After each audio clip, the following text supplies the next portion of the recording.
Bonjour et bienvenue dans ce nouvel épisode de notre podcast. Je suis Alphonse, ravi de vous retrouver pour explorer ensemble des outils pratiques et des idées inspirantes pour vous aider à évoluer vers la vie que vous désirez. Dans l'épisode précédent, nous avons discuté d'un sujet essentiel, cultiver l'optimisme, voir les opportunités là où d'autres voient des obstacles. Si vous ne l'avez pas encore écouté, je vous invite à le faire après celui-ci, car il s'intègre parfaitement au thème d'aujourd'hui.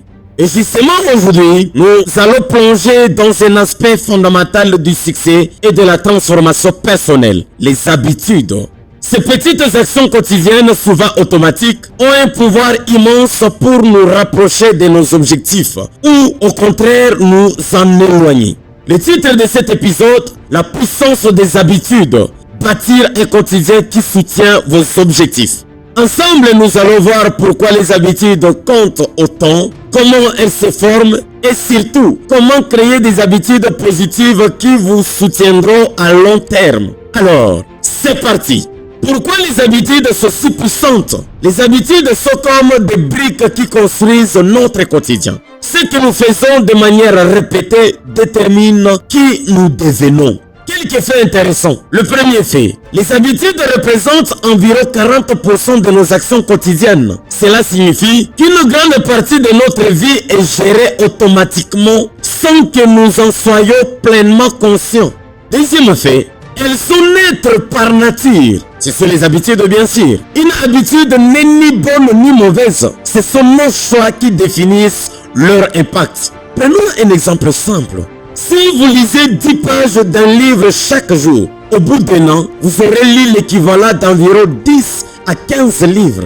À l'inverse, si vous passez 30 minutes par jour sur votre téléphone à scroller 100 bits, cela représente environ 180 heures par an. Une petite conclusion que nous pouvons tirer au travers de ces éléments. Les habitudes, même les plus petites, s'accumulent avec le temps. Elles peuvent être vos meilleurs alliés ou vos pires ennemis. Regardez comment, si vous commencez à lire 10 pages par jour, au bout d'un an, vous aurez accompli plus de 10 livres que vous avez lus. Comment les habitudes se forment? Pour comprendre comment changer nos habitudes, il est important de savoir comment elles se forment. Les habitudes suivent généralement un cycle en 3 étapes. Premièrement, le signal. Ce que je déclenche, c'est ce qui déclenche l'habitude. Par exemple, une notification sur votre téléphone peut vous inciter à le vérifier. Le téléphone était juste à côté, mais dès que vous avez suivi qu'il y a une notification, cela vous incite directement à vérifier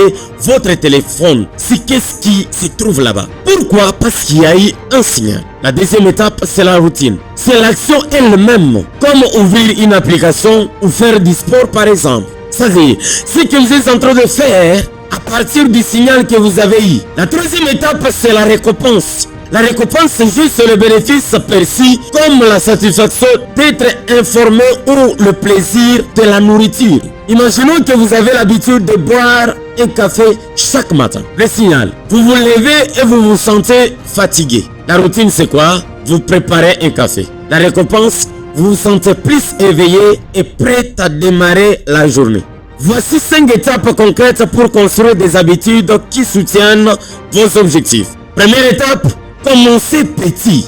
Les grandes transformations commencent par de petits pas. Par exemple, si vous voulez courir un marathon, commencez par marcher 10 minutes par jour. C'est trop simple. Deuxième étape, associez une nouvelle habitude à une habitude existante. Cela s'appelle l'empilement d'habitudes. Exemple, après avoir brossé mes dents, je ferai 10 pompes. Troisième étape, rendez l'habitude agréable. Si une habitude est perçue comme une corvée, elle sera difficile à maintenir. Trouvez des moyens de rendre le processus plus plaisant, comme écouter de la musique pendant que vous faites du sport. Ça fait tellement du bien. La quatrième étape, suivez vos progrès. Tenez un journal ou une application pour suivre vos habitudes. Cela vous aide à rester motivé et à visualiser vos progrès. Suivez vos progrès. Cela constitue notre quatrième étape. Tenez un journal ou une application pour suivre vos habitudes. Cela vous aide à rester motivé et à visualiser vos progrès. Cinquièmement, soyez indulgents avec vous-même.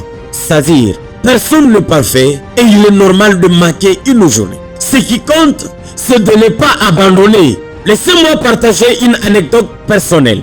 Il y a quelques années, je voulais intégrer la lecture quotidienne dans ma routine, mais je me disais toujours que je n'avais pas le temps. Alors, j'ai décidé de commencer avec une simple règle: lire une seule page par jour avant de dormir. Au début, cela semblait insignifiant, mais très vite, une page est devenue 2, puis 5, puis un chapitre. Aujourd'hui, cette habitude fait partie intégrante de ma vie et elle m'a permis de découvrir des livres incroyables qui ont transformé ma manière de penser. Cette petite action quotidienne a eu un impact immense à long terme. Pour conclure cet épisode, rappelez-vous que nous sommes ce que nous faisons de manière répétée. L'excellence n'est donc pas un acte mais une habitude, l'a dit Aristote. Les habitudes sont comme des graines que nous plantons chaque jour. Avec le temps, elles deviennent des arbres solides qui soutiennent nos objectifs. Prenez un moment aujourd'hui pour réfléchir à vos habitudes actuelles. Lesquelles vous servent et lesquelles freinent votre progression.